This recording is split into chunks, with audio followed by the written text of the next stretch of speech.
Thanks for staying with us. We're doing our second part of our interview with Josh Roe, who's the Assistant Secretary of Agriculture here in the state of Kansas, and who's an economist by trade.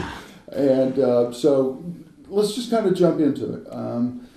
Tax, I mean, I think everybody lives in the state of Kansas understands tax receipts have not been where they anticipated them to be. I mean, we've had several shortfalls in the last couple of years, but I think some of the things that you're looking at is directly the correlation between agriculture, cash receipts, and tax receipts. Yeah, absolutely. And it's really interesting, a study. And, I'd heard a lot of anecdotal evidence as I go across the state as far as you might not think there's a direct relationship between commodity prices and then sales tax receipts through there because, obviously just like any other business, farmers like any other manufacturing business, they don't pay any sales taxes on inputs and that. And then for the most part, sales taxes aren't collected on grain sales and that because they're considered an input of another process. But that being said, through that, we thought, we could definitely make the case that there is, as commodity prices are down, the purchasing power of producers, and then those also ancillary industries that are dependent on the agricultural production, as their disposable income goes down, their spending power goes down. That could, in a highly agricultural state such as Kansas, that could adversely impact sales tax collections. And so myself and our economist here at the Kansas Department of Agriculture, we were able to look at the last 12 years of sales tax receipts in the state and adjust them for the usual economic things there, and looked at that versus the commodity prices over the time. And we can say clearly our models estimate that for every 1% decrease in commodity prices over the past 12 years, there is a corresponding $7.8 million decrease in sales tax receipts on a statewide basis. And of course, that can be further amplified in counties that are very strongly agriculturally dependent. They're very rural counties. And so you look at some of our indexes being down close to 100% from where they were in a couple years. That has some implications. And then further impacting that, we've also looked at how declines in oil and gas prices in those rural and oil and gas heavy counties, they also have very adverse impacts on sales tax receipts. Perfect. We're going to take a quick break. When we come back, we're going to finish up with our second part of our interview with Josh Roe, brought to kansasAGreport, and we'll see you in just a minute.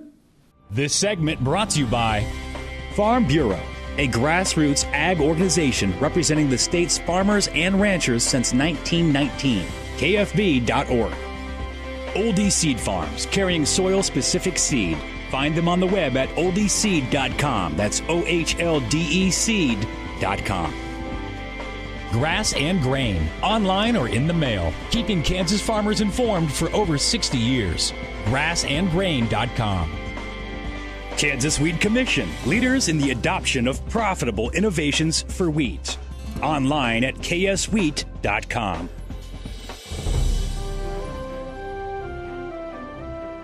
Thanks for staying with us. We're in Manhattan at the Kansas Department of Agriculture, and we're with Josh Roe, who's the Assistant Secretary of Agriculture and an economist. Yeah. He's been working on some stuff, and we were talking about sales tax receipts in the first part of this segment. And again, we have had a $700 million shortfall the past couple of years, but 1% of commodity prices coming down equals, I think you said $7 or $7.8 million. $7.8 million. Over the past 12 years, or at least the last 4 years, I'm assuming commodity prices are down 5 to 7, maybe even 11%. Yeah. Through that, actually, if we compare the commodity price indexes from from the first half of 2016 compared to 2014, we're down across the board an average of 18.5%. So you take that by the what our analysis showed, that every 1% decline, $7.8 million in less sales tax revenue. That right there in itself is, that's $144 million of reduced sales tax receipts that we would predict just from the isolated from these commodity prices alone. And again, we were kind of talking off camera. We're not trying to be political by any means, but some of the things that the governor tried doing, you have to tip your hat to him and say, thanks for trying. But there are some ancillary things that happen on the outside that are beyond anybody's control. Yeah, and I think we're seeing that, the 2012 tax cuts from the legislature and the governor get brought up a lot, and through that. And I think there really are, and you look at these declines in the agricultural commodities through that, and then oil and gas receipts being down further, that has a very large impact on that. $40 a barrel oil doesn't help anybody. No, it doesn't. Oil's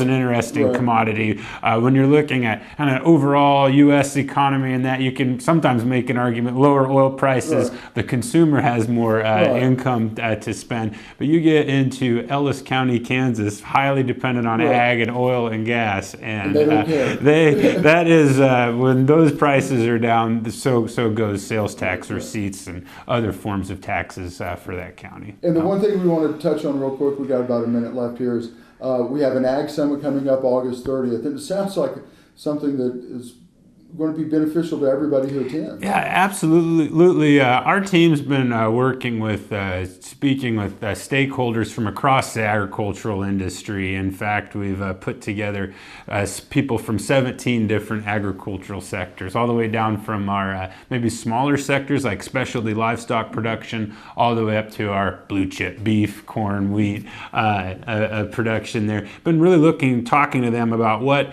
are the opportunities and challenges for them going forward and growing their businesses in Kansas. And we're hoping to share those results, what we've heard, and really get together a good group of people and strategize about how to further grow the agricultural industry in the state, and going to put together that in a summit that's here in Manhattan, the Hilton Garden Inn, August 30th. Registration for that event's free. You can go to our website and register for that. Hope to have a good turnout and good dialogue about what we got going for us that's good, and then what we can improve upon.